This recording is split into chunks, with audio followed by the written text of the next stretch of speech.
who spends way too much time online, I am overly familiar with the TikTokification of certain media and trends. I have watched fashion that I love come into style, become extremely popular with well-known mainstream creators, and then, as all good things do, fall back into the realm of cringe. Everybody originally hated the iconic strawberry dress when it was first worn by Tess Holliday during the January 2020 Grammys, with her choice to wear this dress actually landing her on a bunch of worst dressed lists. And yet all of a few months later, many TikTok creators couldn't get enough of this design. They were spending over 300 quid a pop to be able to wear it on camera and share with other people on TikTok. It was arguably one of the must-have items of 2020, along with the Selkie puff dresses. And yet now, wrapping back around to 2026, it has become an item that many people who did purchase it now consider cringe, something that they regret buying, that they only bought into because it was a trend and now realize actually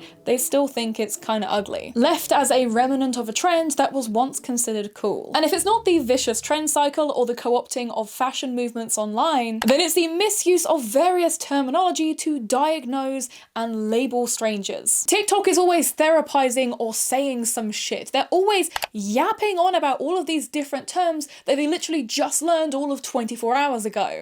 The boiled egg theory, the slow train theory, the green apple theory.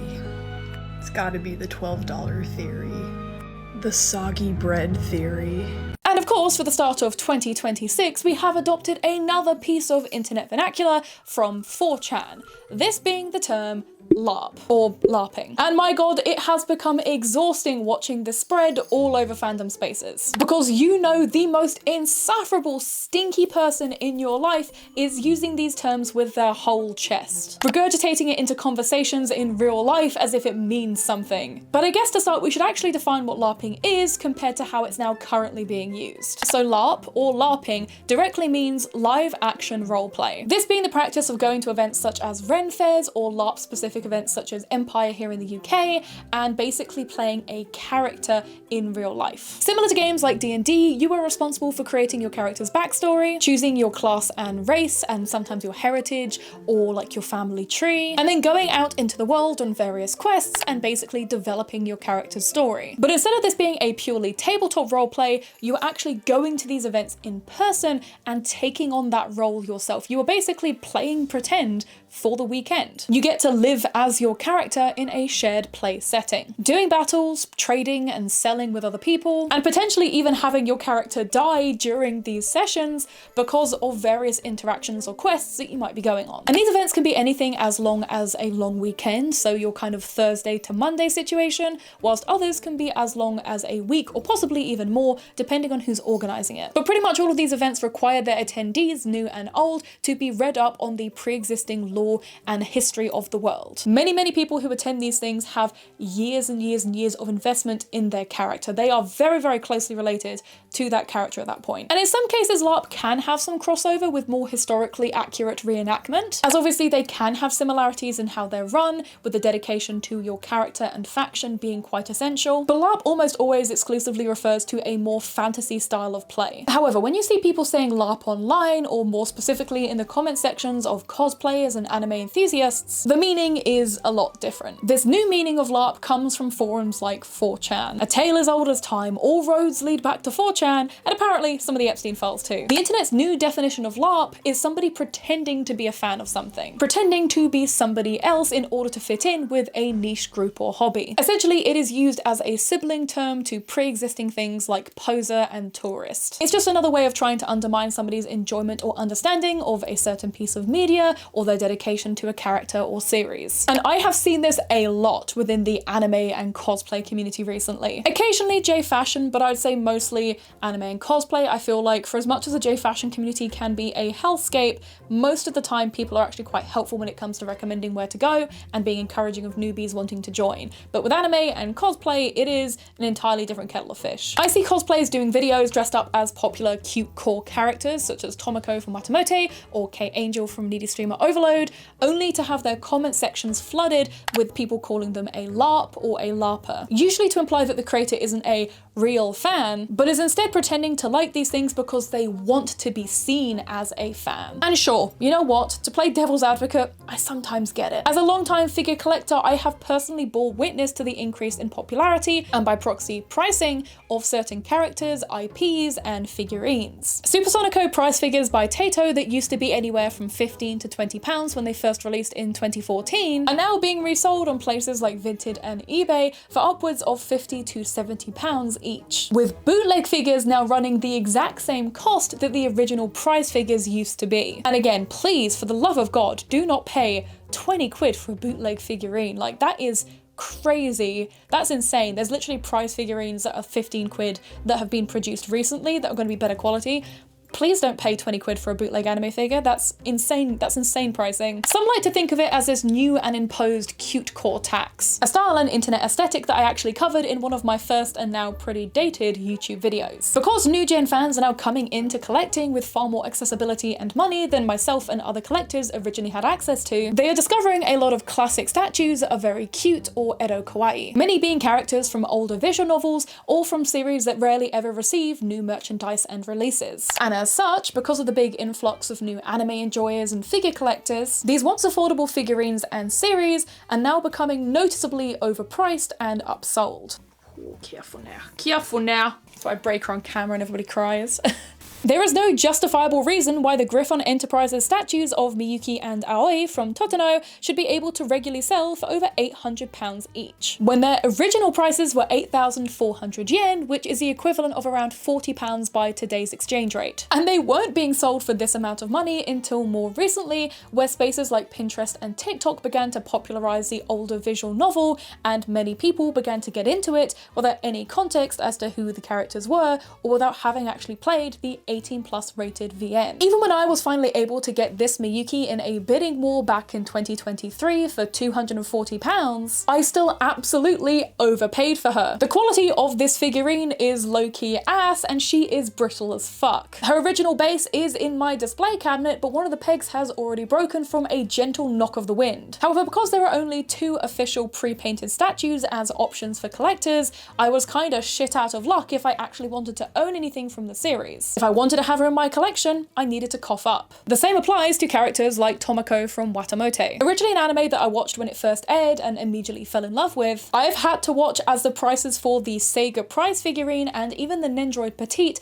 have skyrocketed. Meanwhile, I was lucky enough to get the original Nendroid on release as a birthday gift, probably for around 40 quid, maybe 45 with shipping. Once again, none of these figurines are worth the insane retail cost that many people are trying to ply you with. And yet I often see my fellow collectors and creators on TikTok concede to this outlandish pricing and therefore normalizing the outrageous aftermarket. Hell, I myself have done this on occasion because I have also wanted to buy a figurine that is simply no longer in production from a series that I genuinely love. I don't want to talk about how much I paid for the Lane pajama plushie and the Lane Vice statue. Those two are not worth the amount of money, and yet I did pay it because I'm insane and I love the series that much. And I suppose in this sense you do get LARPers in the figure community, in the collecting community. I've seen a fair few videos of people's grails on TikTok, with many of the ones in their wishlist being from series or being characters that they're not actually familiar with or haven't played or watched. In some cases they probably like it because it's cute, or maybe they've seen some clips online, and in other cases I have no doubt that people just want them because they are considered cool and give you some level of street cred in niche communities. Because yeah, collecting is a competitive hobby at times, and people will hype you up if you have a rare item that other people desperately want but often can't afford. It sucks, but it kind of is what it is. Whoever bought the Malice doll recently that went up on eBay, just know your days are numbered. Like, apparently there was a Malice doll that went up, I think on eBay, maybe Macari recently, and I only know this because somebody messaged me and said, "Hey Addie, did you get it?" And I was like, it came up. I didn't even realize. Whoever bought that, your days are numbered. Count your days. Count your days. Should it be mine? She was for me. So today's video was sponsored by the beautiful members over on my Patreon, because we don't have a regular sponsor, but we do have our ongoing channel supporters. Starting at $2.50 a month, you can get ad-free and downloadable viewing of all of my publicly available content. And for Otaku and Oshi tier patrons, you also get early access viewing of my content when possible, and of course additional patron exclusive content for those tiers. Some of my most recent patron exclusive content has included an updated office and collection tour, which is over an hour long, as well as my 2 panels from MegaCon London, including one interactive panel that you can play along with whilst you watch. And of course I have more travel vlogs and other video ideas planned, so stay tuned for that too, because they'll be uploaded and scheduled as we go on. In a time where about 90% of the emails myself and other creators get for sponsorships are AI, stuff like Dollar AI, which are persistent and constant and you can't filter them out, it is really important and it's really appreciated to have people actively supporting me, my channel, what I make and create. Your direct support does mean a lot. It does mean the world.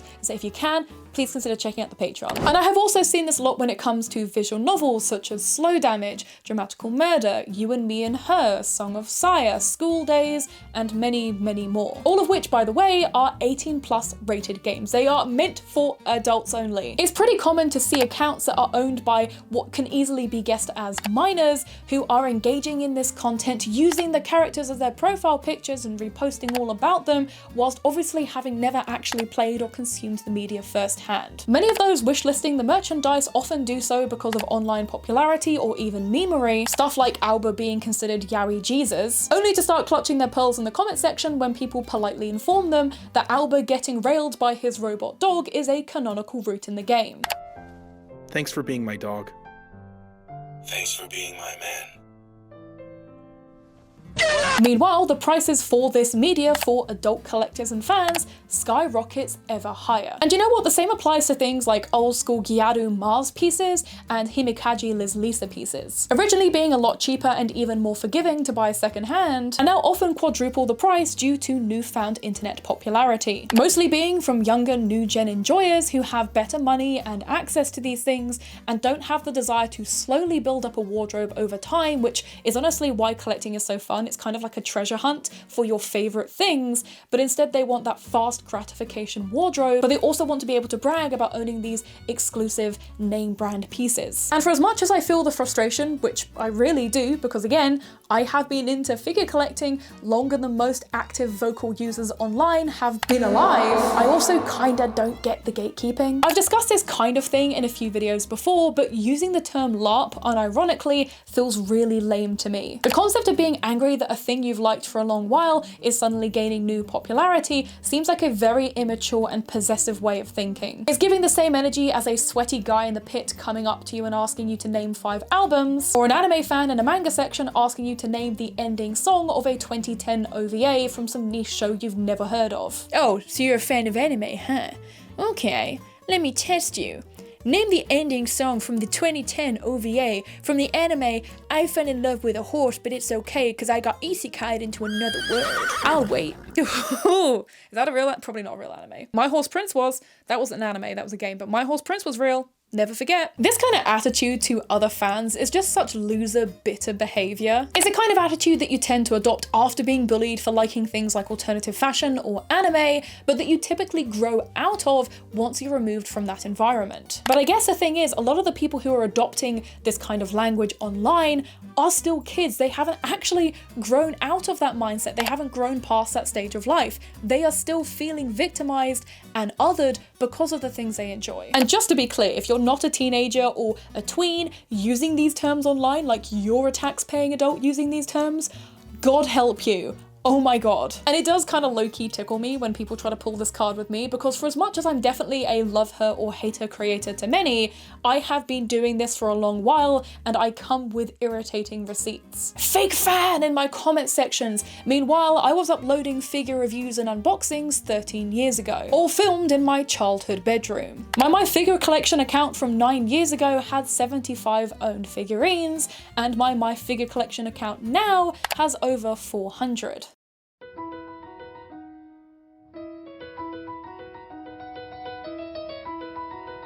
Hi guys, so today we're going to be having a look at the Figma Raising Miku 2013 Mirai version. But the first thing I want to do before we actually get into looking at this figure a little bit more closely is actually look at the history of racing Miku and see how she ties in with the long line of Mikus that came before. Hey everybody, so today I've got a really exciting thing in the box right there. This is my Madoka Magica Figma. This is the portable one that came with the Madoka Magica PSP game, and this is the uniform version of Madoka. She's beautiful. She is just, oh my god, I've wanted her for so long. Hello everybody, so today is a really great day. Finally, something that I entered to try and win arrived today. If you're wondering what that thing was, it is this. This is the beta box Omikaze by Viewster. If I were to wear a wig, I could probably cosplay a fair amount of the Madoka Magica girls, only because I'm blessed with quite a round face. Like, my face is quite chubby and round, and I think that'd probably suit the Madoka Magica girls, obviously with the correct rig and wig and makeup and stuff. So probably the Madoka girls as well if I were to go in full cosplay attire. It's really, really cute, and they've included every single one. It's amazing. So I'm gonna take one out of the packaging for you, and we're going to listen to what they have to say, because they're talking and they've got 5 different phrases, and they've each got their own little facts as well. I forgot that the Mamashibas all have their own little facts. So on the back of the chili bean Mamashiba, we have, did you know cows can produce up to 100 litres of saliva per day? No, I didn't, little chili bean. She has some fantastic accessories, ones that are also really great to use with other androids. So we have a rice cooker right here, which obviously if you like doing figure photography is going to be of a lot of use to you. I actually quite enjoyed trawling through my old Facebook page, seeing how much and how little I had changed since first starting the account at 13 years old. One of my first posts ever on Facebook was me showing off a hand-sewn Mamagoma plush, because at the time my family couldn't find nor afford to get me a real one. Because again, Mamagoma and a lot of stuff like that weren't readily available, and I grew up in the boonies as well, so I didn't even have like a city to go to find that stuff. I was out on my ass with like 2 megabytes a minute Wi-Fi. We were down bad. Another post captured in 240p shows my anime figure collection as of 2012. By 2014, my bedroom shelves had the Madoka Magica Nendoroid Petites lining them, as well as a selection of anime VHS, manga and DVDs. When I say I've been into cosplay and collecting for over 15 years, I really do stand on that business. And hell, one deep cut thing about me is that I was actually adminning and partially creating a lot of the popular UK anime sales and figure pages way before Facebook Marketplace even existed. I was a day one. I was there doing all the dodgy trades without PayPal business. I was doing all of that stuff. Like, I know some people don't always agree with all of my takes, don't always agree with some of my collection. I've had comments asking about my Supersonico and my Pachaco collection. A few people saying, ew, that's gross. Like, ew, why do you have those? I'm 27, guys. I'm an adult woman, I pay my taxes. Do you actually care? Do you actually care that much?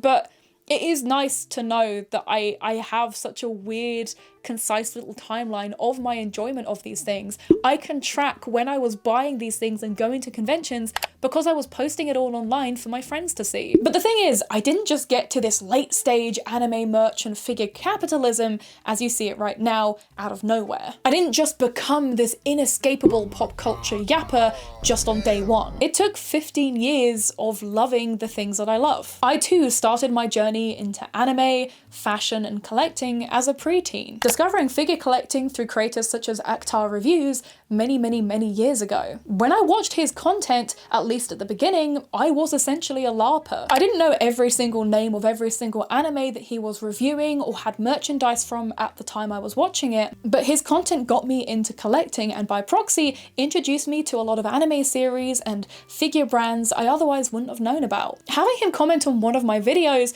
really felt like a full circle moment. It was very reaffirming and really nice for me. I was really geeked out because for me it really showed how far I've come because of creators like him. He inspired me to get into the hobbies that I have. It's so cool that people like him and other creators had that impact on me. The same applies to creators like Venus Angelic, Dakota Rose, Pixie Locks, Kelsey Ellison, and many others, all of whom made content that allowed a non-Japanese speaking tween to access and discover Japanese fashion and cosplay. I don't think it's a sin to buy figurines just because you like the design or aesthetic of them. Shit, I've done this on a few occasions over the years when I've seen a cheap cheap figurine that's a bargain that I like the design of. At one point, I committed the cardinal sin of buying things because I thought they were cute, without any context as to where they were from or what characters they were. And oh boy, the internet does not let me forget it, because when I made my Figures I Regret Buying series, people didn't seem to realize that I was laughing at myself and actively allowing people to see mistakes that I'd made to let other people know that those mistakes are normal and it's okay to make mistakes. Like, I don't think it's abnormal for collectors, even if they don't want to admit it, to just buy things because it's cheap or it's cute. It's not a sin. And later down the line, I sold these things off because ultimately I didn't have any real connection to the character or series they were from. But typically, I don't think it's this terribly unforgivable thing to just buy cute characters or things because they look cute. Obviously, there are some exceptions that I do take personal issue with, usually statues of kids, such as the Supersonico child statue. I do not like that one. That is not a bit of me, not a bit of me. But that's also why I just don't buy them. I don't indulge in it. I don't have to buy them. That's the great thing about having your own money and your own agencies. You just don't have to buy things that you don't want. And in fact, a lot of original characters that get made into anime statues, such as Rudu Doll's Eve, are actually just cute characters that are made into cute ero kawaii figures without much heavy lore or backstory to them. They do just exist, predominantly to be beautiful pieces of collectible artwork. Again, their sin is being cute for the sake of being cute. We all start somewhere, and typically when we stick to a hobby or a passion for a decent amount of time, we inevitably change and shape our opinions along the way. I still like a lot of the same things as I did when I first got into anime and J-fashion, and it was reaffirming visiting my old videos and seeing former me, little tiny me, talking about her favorite characters who are still my favorite characters to this day. But equally, it was really reassuring seeing how much my opinions have changed and how much I have grown as a collector and a person from basically watching my life through a screen. I have visibly grown and changed and gotten better, I think, at what I do, even over the last couple of years. I'm constantly changing and trying to improve what I do, how I collect, what I buy, what I consume, how I consume it, and that's just kind of part of growing up and getting older and just being in something that you enjoy for a certain amount of time. Even videos that I filmed 2, 3, 4 years ago feel heavily outdated compared to now. Go and watch my original cute core video, my first video on this channel. I filmed that, I believe, in October 2024, maybe. That video is maybe just over a little bit of a year old, and yet it feels worlds apart than the video you're watching today. It is night and day difference, I would say, and that's just 1 year. It's crazy how much time can make a difference. And I do feel terms like Larper leave no room for forgiveness, growth, or nuance. I don't think it's this incredibly evil thing to say that you like adult games like Song of Sire while still having criticisms of some of the media within it. Controversial take apparently, but I think it's actually really normal and healthy to be able to consume something, enjoy something, say that you like something while still having valid criticisms or issues with that media. Surely that is the adult way of handling things. Things are rarely ever black or white. Most of the time they sit somewhere in a grey area. I have literally always been obsessed with horror media, and yet I'm very happy to talk about and acknowledge the issues with how SA is often presented in horror movies as a cheap prop, as opposed to being an essential and well-handled plot point. Quite often when male directors handle SA towards women, it can feel very exploitative, and in some cases it has been exploitative to the women who are playing these roles. I love anime, I collect anime statues, but I also think it's very okay to acknowledge that the way that some Japanese media handles the depiction of children and women is concerning. You can have two opinions at the same time and not be hypocritical. If everything has to be only one way, black or white, right or wrong, you're gonna have a very miserable, lonely existence, because rarely ever are things so clear-cut. Being an adult is having the mental processing tools to be able to look at something, like it, or have an opinion and explain the reasons, good and bad, as to why you personally agree, disagree, like or dislike something. But come on guys, it's basic media literacy, we're in an epidemic here. I've also noticed the term LARP or LARPer, similar to tourist or poser, are more often aggressively thrown towards women in this space than their male counterparts. A girl can cosplay 2B or Rem from ReZero and receive a barrage of comments going from misogyny to just laughing at them and calling them a LARPer. And yet gym bros will regularly get the brand of sacrifice from berserk tattooed on their chest or their arm as part of their visual gym aesthetic. The edgy TM, I have suffered so hard and now I'm looks maxing kind of man. Plenty of male collectors also buy into things because they look cool. Are you saying that every single person who's ever touched, bought or built a Gundam has watched the entire series? Probably not. Probably not. No one starts wishing death to their bloodline over Japanese cartoons or a band t-shirt. Like, sorry, but the hypocrisy when it comes to criticizing women in fandom compared to men is just, it drives me spare, it drives me mental. Like, women have always been in cosplay, fandom, collecting, nerdy spaces, and yet often get treated with such unfair rigidity compared to men. And regardless of how frustrating some people might feel seeing another cute core collector buying up the Lucky Star maid figurines but forgetting Miyuki's name, it's undeniable that the surges in popularity have also been a help when it comes to many collectors. In the past few years, figure collectors and fans have had multiple new Serial Experiments Lane figurines, 2 new Nendroids including the original uniform version and the bear onesie version, and a pop-up parade pre-painted statue, all of which, by the way, are pretty affordable compared to scale figurines. And just to remind you, this being a series that stopped mass producing most of its merchandise around the early 2000s. Without people, new fans included, actively requesting and showing a love for this fandom, for this IP, there's a good chance that we wouldn't have received these new things. Because at the end of the day, why would you spend money producing something that you're not sure if anybody's going to be clamoring to buy? The same applies with Song of Sire, which has recently gained a pop-up parade, a Nendroid, and a 1/6 scale figurine by Magi Arts. No longer are fans restricted to overpaying for the elusive wing statue, because instead we're receiving new merchandise and fan-made goods at all levels of income and availability. What about Lucky Star? Now gaining a remake of the original Konotan Nendroid, as well as an entire new prize figure line of all of the original girls. When companies see things trending or maintaining popularity, it doesn't take them long to realize that fandom equals profit. They know that if they can get the licensing for these IPs, they can basically start printing their own money. They have an active community vocally ready to buy it. If Panty and Stocking can get a season 2 after 15 years of hiatus, is it unreasonable for me to say that I don't care if new fans LARP it? I don't care if a couple of cosplayers haven't watched the entire series and all the music videos and instead just decide to cosplay Panty, Stocking, Brief, the new girls, the new guys, just because they have a cute design. I don't really care.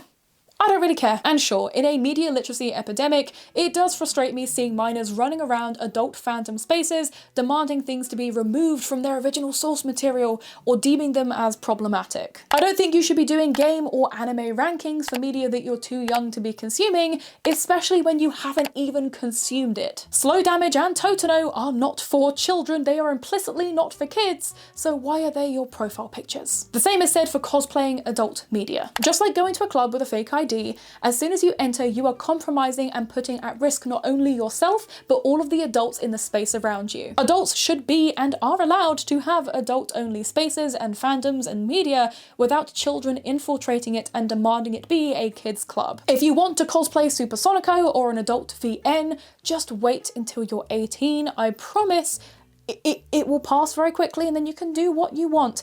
18 is still very, very young, but at least you are an adult with much better decision-making skills than being 14. Again, my extensive thoughts on fandom, purity culture, and media literacy are coming. It's just a lot of stuff to get through and properly disclaimer and actively tackle. Part of me delaying is just me mentally preparing myself for people to simply look at the thumbnail or just watch a clip of this that's been taken out of context and immediately deem me as being a dark shipper, an anti, and send me more death threats, because that happens quite often. Thanks, guys. You know, I'm having to kind of mentally prepare myself for that, because people will just look at the thumbnail of a video, they will look at other people's comments on a video instead of fully watching the video themselves. In fact, I imagine at least one Twitter user will do that just based on this video. They're gonna like see the thumbnail, see me talking about LARP and be like, yeah, she used to own some really problematic things. Oh my god, wrap it up. Just wrap it up. One rule for me, one rule for thee. This idea of internet outrage without having to do any of your own research or thought forming is actually really insane, but sadly very commonplace. On the real though, gatekeeping is such loser behavior long term. Sure, you might keep out a few bad faith or ignorant people in the short term, but oftentimes you just perpetuate a far more narrow-minded and negative view of fandom and the community that you're in. I don't think anyone owes you an explanation as to why they like a certain thing or for how long they've liked this certain thing. If you got into Lucky Star Tomorrow after only watching episode 1 and said it was your favorite anime, that's fine. Who cares? That's totally okay. You're allowed to think that way and feel that way. Same with cosplay as well. If you decide to cosplay Miku but can't reel off 10 Miku songs or don't know the classics, I also just don't care.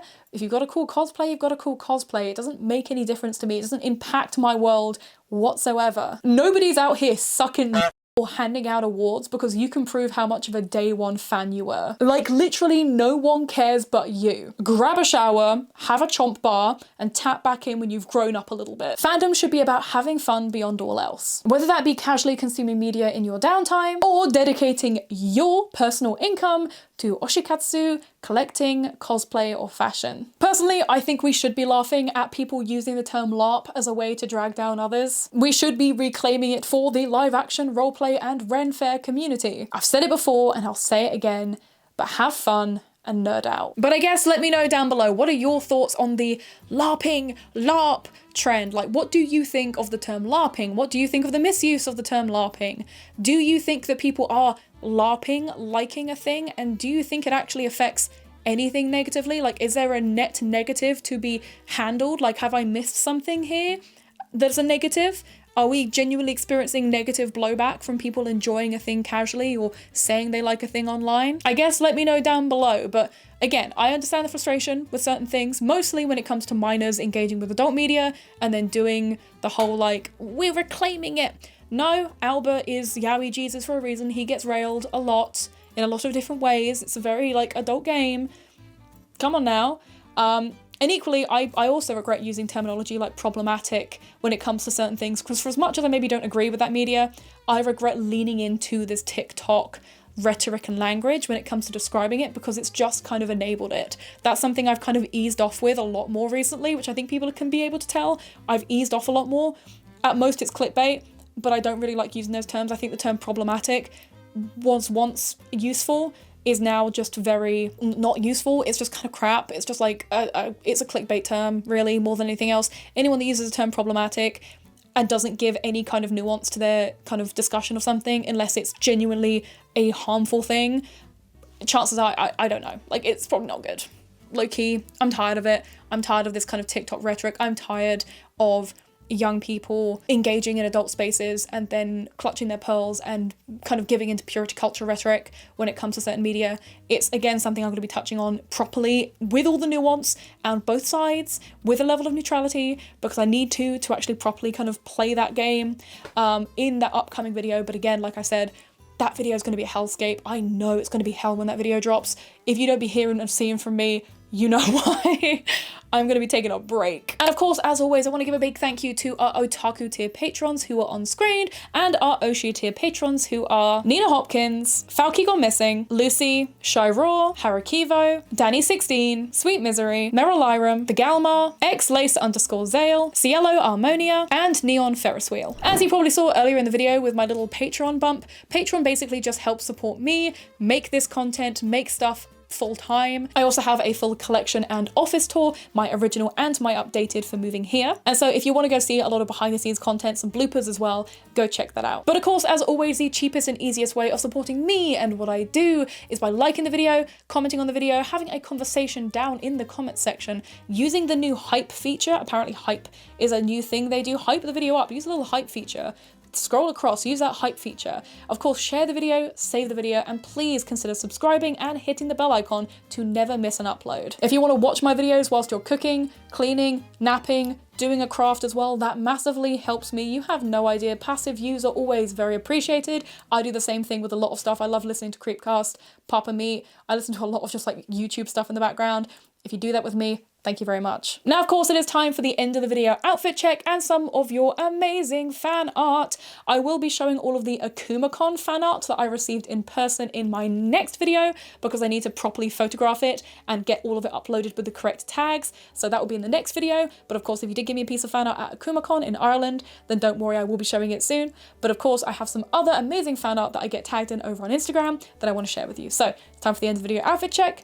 See you next time.